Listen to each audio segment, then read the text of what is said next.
শুভ সকাল, good morning. আরও একটি নতুন ব্লগে সকলকে জানাই স্বাগত। তো বন্ধুরা, আজকে হচ্ছে মহাশিবরাত্রি। মহাশিবরাত্রির সকলকে জানাই অনেক অনেক শুভেচ্ছা। সকালবেলাটা কি সুন্দর ঝকঝকে তকতকে রোদ দেখতে পাচ্ছ, দারুণ ওয়েদার। তো ভাবছি এখন বাজে ঘড়িতে 10টা 45-এর ওপরে। গাছগুলো একটু শুকিয়ে এসছে, বুঝতেই পারছো শীতকাল চলে গিয়ে আস্তে আস্তে গরমকালের দিকে চলে আসছে। তো বাজার যাব, বাজার থেকে দেখি ফুল বেলপাতা কি পাই।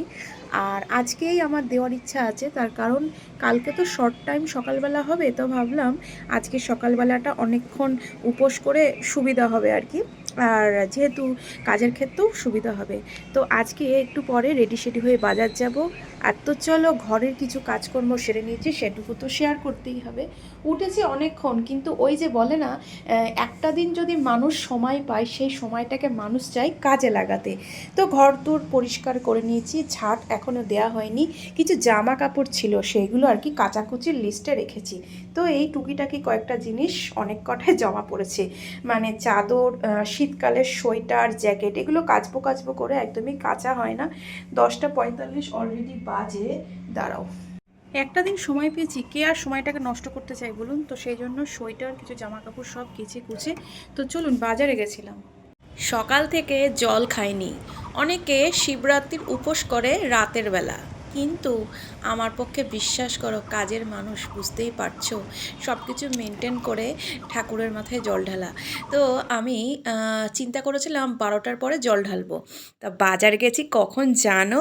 তোমরা হাসবে, দুপুর 12টার সময় স্নান টান করে সমস্ত কাজ সেরে সুরে। তো ঠাকুরের কৃপায় সত্যি বেলপাতা যেমন পেয়েছি, গোটা বেলও পেয়েছি। আর বন্ধুরা, তোমরা বিশ্বাস করবে না, আকন্দের মালার প্রচণ্ড দাম।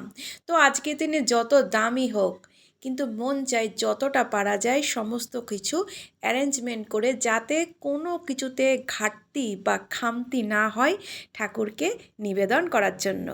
জয় জয় মহাদেব, হর হর মহাদেব। তো অনেক বছর পর, গত সম্ভবত 2 বছর আমার ফ্যামিলির সমস্যার কারণে ঠাকুরের মাথায় জল দিতে পারেনি। এইবারে সত্যি বলছি বন্ধুরা, মন প্রাণ দিয়ে যতটুকু পেরেছি করেছি। আর বাজারে অনেকটা ঘুরেছি, এদিক ওদিক, আর প্রচুর লোকজন, তো ঘুরে ঘাড়ে কিছু মুদিখানার জিনিসপত্র যা যা লাগে, ঠাকুরের ঘি, মধু, তারপরে কালো তিল, তারপরে ধরো চিনি, যা যা যতটুকু লাগে যে যেরকম পারে। ও আর একটা কথা বলে রাখি, আমুল দুধ নিয়ে এসেছিলাম। আমুল দুধ বাজারে বলতে গেছিলাম বন্ধুরা বন্ধুরা, ডেয়ারি মিল্ক। বাপরে তো চলো যা যা নিয়ে এসেছি সেটা ভেবেছিলাম আবার এত তোমাদের সাথে অবেলায় শেয়ার কিছুই করছি। পাবো না, তাই যাই হোক ঠাকুরের কৃপায় মোটামুটি পেয়ে গেলাম।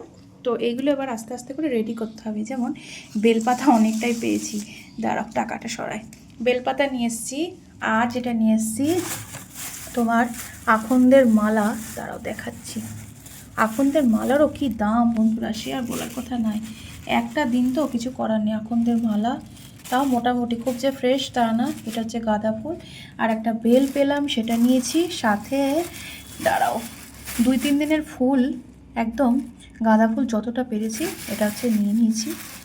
আর যেটা নিয়েছি, দাঁড়াও, তোমার হচ্ছে খাওয়ার জন্য হচ্ছে কি বলে এটাকে, সাবু আর একটু কালো তিল দিতে হয়, আমি দিই দুধের মধ্যে। আর এদিকে হচ্ছে কি বলবো, দুধ তো এখানে সেরকম দুধ তো পাওয়া যাবে না, তো আমুল দুধেরই প্যাকেট নিয়ে আসলাম, একটা ধূপকাঠি নিয়ে আসলাম, আর দই, আর বলো না, সাদা দই পেলামই না, শেষে লাল দই নিয়ে আসলাম, একটু ঘি, আর একটু আতপ চাল, আর একটা কী যেন মোমবাতি, আর 5 রকম ফল, সেটা আর কি দেখাবো। তো এই হচ্ছে আজকে শিবরাত্রি ঠাকুরের জন্য মোটামুটি আয়োজন করেছি। মিষ্টিটা আর খুলে দেখালাম না, মিষ্টির মধ্যে হচ্ছে লাড্ডু নিয়েছি, এটা যখন আমি খাবো খাবারে তখন শেয়ার করব। তো এবার রেডি সেডি করে নিই। ঘড়ির কাটায় বাজে কটা দেখো, 1টা 1-এর ওপর বাজে, 1টার পুরো কাটায়। এরপরে লেট হয়ে যাবে, খুবই সমস্যা হবে। তো চলো গুছিয়ে গাছিয়ে নিই, তারপরে আবার যে মন্দিরে গিয়ে আমি পুজোটা দেবো সেটা অবশ্যই তোমাদের সাথে শেয়ার করছি। ফাইনালি পুরোপুরি রেডি করে ফেলেছি। বেলপাতাটা পুরো একদম গুছিয়ে গেছি, এর মধ্যে নিয়ে নিয়েছি বেলপাতা, আর এদিকে ফুল। রেডি সেডি হয়ে চললাম মন্দিরে বন্ধুরা। বাড়ির সামনে, বাড়ি তো না, এটা কোয়ার্টারের সামনে পুলিশ স্টেশন আছে, সেখানেই কালী মন্দির আর শিব মন্দির রয়েছে। তো আমি গিয়ে না বুঝতে পারিনি আগের বছরগুলোতে স্বাধীনভাবে বেশ পুজো দেওয়া যেত, এইবারে দেখছি লাইন করেছে। তো প্রথমে একটা লাইন ছিল আর পরে আর একটা লাইন করেছে। যাই হোক, লাইনে দাঁড়ালাম, তখন বাজে সম্ভবত 1:30। আমি ভাবছি এই রে, এত ভিড় সামলে পুজো দেব, কি জানি আদৌ মন দিয়ে ঠিকঠাক করে দিতে পারবো কি।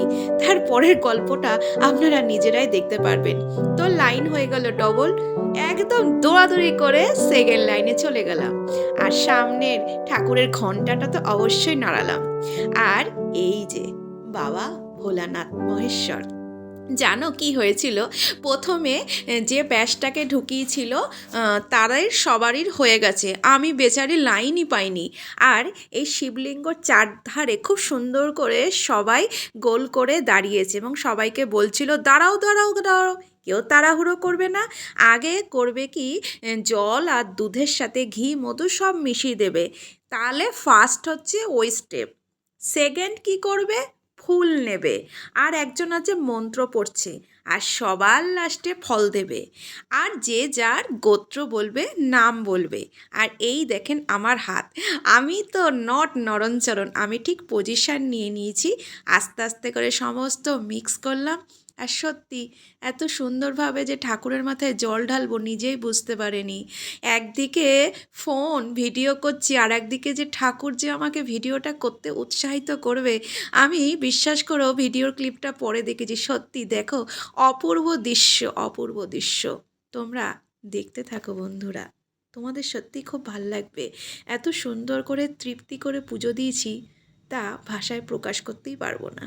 তো বন্ধুরা, 12টার পরে পুজো দিয়েছি, পরপর স্টেপগুলো ফলো করছি, আর আমি খুব সুন্দর জায়গায় দাঁড়িয়েছিলাম, আমার ভিডিওটা করতে সুবিধা হয়েছে, তোমাদের তো বললামই। তারপরে পুরোহিতের বয়স বেশি না গো, অল্প বয়স, সে খুব সুন্দর করে মন্ত্র পড়ছিল, সবাই বেশ মন দিয়ে মন্ত্রটাও শুনছিল। তবে কি কিছু বিষয়ে সারাটা দিন বলতে হাফ বেলা 12টা পর্যন্ত উপোস করলাম, বিশ্বাস করো বন্ধুরা জল খাইনি, সেরকম কোনো ফিল হলো না।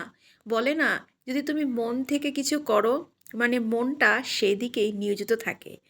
তো সত্যি আমি নিজেও বুঝতে পারিনি যে শিবরাত্রির দিনটা ঠিকঠাকভাবে আমি ঠাকুরকে জন্য ঠিকঠাক করে জল ঢালতে পারবো। আর এই দেখো আকন্দের মালাটা অবশেষে পরিয়ে দিয়েছি। তো তোমরাও নিশ্চয়ই এইভাবেই হয়তো সুন্দর করে যে যেখান থেকে ঠাকুরকে স্মরণ করেছো, শিবরাত্রি পালন করেছো, তারা প্রত্যেকে একটু কমেন্ট করো, আমার খুব ভাল লাগবে। আর তোমরা কমেন্ট করলে যে কোনো ভিডিও বানাতে উৎসাহিত হব। আর দেখতে পাচ্ছ এই যে ছোট ছোট বাচ্চা মেয়েগুলো আজকের দিনে শাড়ি পরে সাজুগুজু করে, আমি তো এক একজনকে দেখছিলাম, বাপ রে কি সুন্দর সাজুগুজু। সত্যি কথা কি, অনেকে না চার দেয়ালের মধ্যে সারাটা দিন কাটায়, যখনই এরকম উৎসব বা কোনো অনুষ্ঠানের একটু গন্ধ পাই, সবাই একটু সাজুগুজু করে একসাথে মিলিত হয়।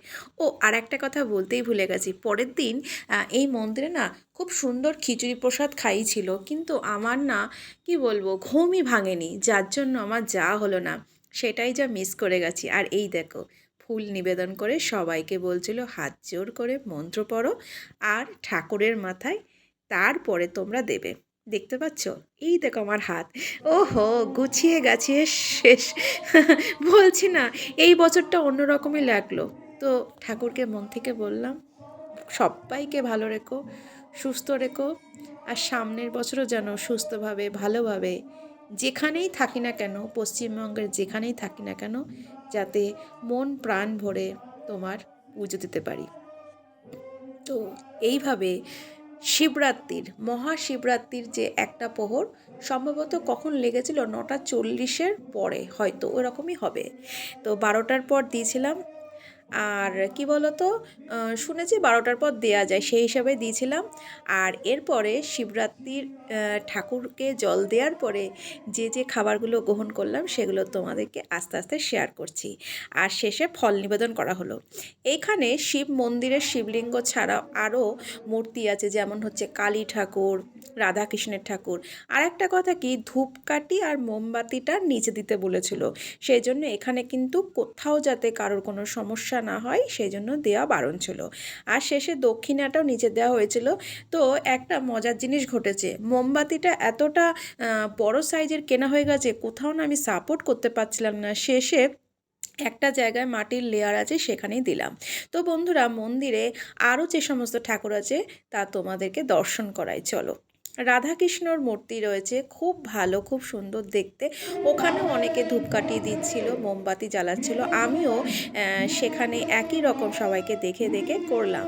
কিন্তু ওই যে ধূপকাঠিটা হলো, ঠাকুরকে ভালো করে স্মরণ করলাম, কিন্তু মোমবাতিটা লাগাতে পারলাম না। পুরো মন্দিরটা যতটুকু পারলাম ঘুরলাম, সময়ের বড্ড অভাব ছিল। অনেকে অনেক রকম ভিডিও করছিল, ছবি তুলছিল, কিন্তু আমার হাতে অত সময় নেই। বুঝতেই তো পারছো যে যতটুকু সম্ভব নিয়ম পালন করা ততটুকুই করি। আর কি বলো তো বন্ধুরা, অনেক কিছুই জানি না, একা একা যতটুকু পারা যায়।